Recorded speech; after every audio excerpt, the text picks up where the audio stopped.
7 signs na kailangan mong lumayo sa isang tao. Noong pandemic days, naging uso ang salitang social distance or social distancing. Paulit-ulit natin yung naririnig noon, di ba? Pero minsan, ang mga dahilan para umiwas sa mga tao ay walang kinalaman sa banta ng isang virus tulad ng COVID-19. Meron ding ibang dahilan. Mahalaga naman kapag nakikipag-socialize tayo. Pero yung mga tao na nasa paligid natin, maaari rin silang maging problema natin. Minsan kinakailangan talagang lumayo sa mga taong ito dahil sa mga ginawa nila sa'yo. Pero subukan pa rin nating makisama sa mga taong nasa paligid natin. Maaari pa nga tayong matutong baliwalain ang kanilang masamang pag-uugali. Pero darating ang panahon na hindi mo na makakaya ang kanilang ginagawa. Kapag hindi pa tayo lalayo sa mga taong ito, ang ating mga layunin at pangarap ay magsisimula na ring gumuho. Minsan kasi binaliwala natin kasi akala natin hindi madadamay ang positive mindset natin. Pero unti-unti nating nararamdaman na nababalot tayo ng negativity. Kaya ang dapat nating gawin ay lumayo sa mga taong sumisira sa ating buhay. Magbabahagi ako ng ilang mga sitwasyon o pagkakataon kung kailan dapat ka nang lumayo.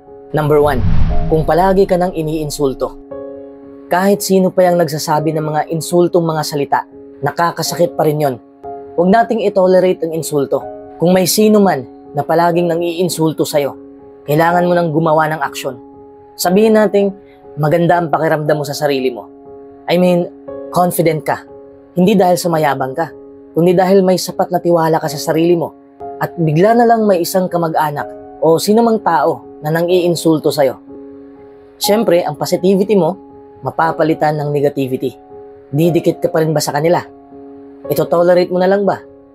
Siyempre, lumayo ka sa mga taong nakakasira ng confidence mo. Oo, alam ko na may mga insultong salita na hindi masakit. Ano ba ang ibig kong sabihin? Let's say, pagsasabihan ka nilang loser. That's a great insult, right? But it depends on who's saying it and for what reason. There are certainly bad ways to deploy it. If someone calls you a loser dahil nakapagtapos ka, tapos nagtrabaho ka lang sa low-paying job, o dahil hindi ka pa nagkakajowa, or wala kang naabot sa buhay, malaking seryosong insulto yon. Pero kapag sinabi yan na walang rason, I mean, pang-iinis lang ng malapit mong kaibigan, hindi ito masakit. Pero tandaan mo na may mga insultong salita na kahit ka-close mo ang nagsabi, ay may negatibong impact pa rin sa buhay mo. Kung patuloy kang nakakaranas ng mga random insults at malupit na insulto, ito ang tamang panahon na lumayo ka na. Para hindi ka ma-stress sa buhay, tanggalin mo rin ang mga taong toxic sa buhay mo. Number 2, kapag hindi sila mapagkakatiwalaan.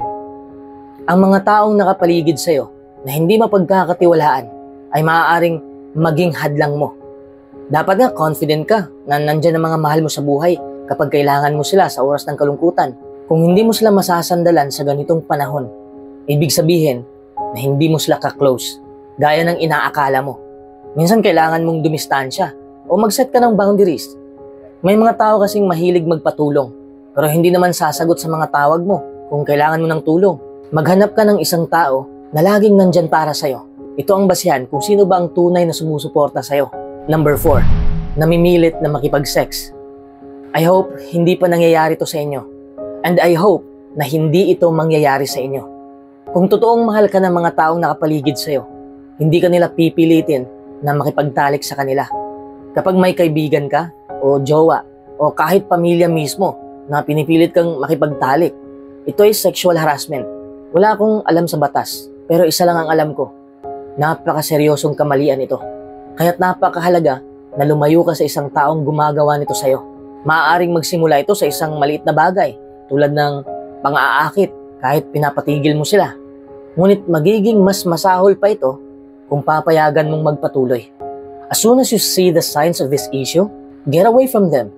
Okay? Huwag mong itolerate ang ganitong gawain. Number 4, kapag kinukontrol ka nila. Kapag may mga tao na nagsasabi kung ano dapat ang isusuot mo, ayos lang naman. Sometimes we offer advice to people on what to wear. Right? Basta't hindi lang yung malaswa na damit. Pero kung halos lahat kinukontrol nila, kung saan ka pupunta, kung kanino ka makipag-usap, at kung paano ka kumilos, hindi na ito normal. Makikita mo ang mga mapangkontrol na tao sa mga pamilya, sa mga relasyon, At maaari ka pang magkaroon ng mga mapangkontrol na kaibigan. Tulad ng mga taong toxic, nagsisimula ito sa maliit. Ngunit sa oras na mapagtanto mo kung ano ang nangyayari, hindi mo na ito kayang tiisin. Para ka nang maiipit eh. Wala ka ng sariling desisyon sa buhay. This is one of those times when the distance is needed. Number 5, palagi kang sinisisi. Ano ba ang ibig kong sabihin dito? Sa madaling salita, halimbawa, may isang taong mahal mo o isang kaibigan na inaakusahan ka na gumawa ng isang bagay na hindi mo naman ginawa kasi sila ang may gawa. Sasabihin nila na ikaw ang may personality problem. Pero sila naman talaga ang may problema. Ginagawa nila yon because it's their way to avoid responsibility for the flaws. It would be in your best interest to put some distance between you and this person.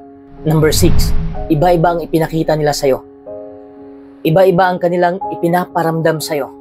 Ibig kong sabihin, ngayon sobrang sweet nila. Tapos bukas, ini-ignore ka. Tandaan mo ang tunay na mga kaibigan at ang mga talagang nagmamahal sa'yo ay consistent halos lahat ng oras. Alam na alam mo kung ano ang aasahan mo sa kanila at nakakaramdam ka ng seguridad. Safe na safe ka sa kamay nila. Pero may mga tao na mukhang okay, pero biglang kumikilos ng kakaiba na hindi mo na alam kung bakit. Kapag nangyari ito, maghugulat ka na lang. Nakakagulat naman talaga ang mga taong inconsistent, di ba? Then, heto na naman, things may go back to normal again. Kung feeling mo itong ipinapakita ng mga tao sa'yo at walang magandang dahilan para sa kakaiba nilang pag-uugali, baka gusto mong lumayo para matauhan naman sila. Number 7, kung ginagaslight ka nila. Makinig kang mabuti.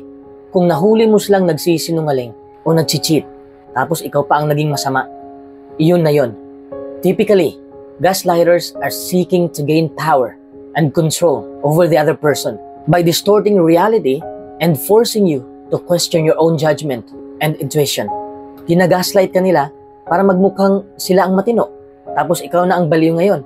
Pilit nilang binubura ang mga akusasyon mo dahil nag-o-overthink ka lang daw. Pero huling-huli naman ang kasinungalingan nila. Get away from these people.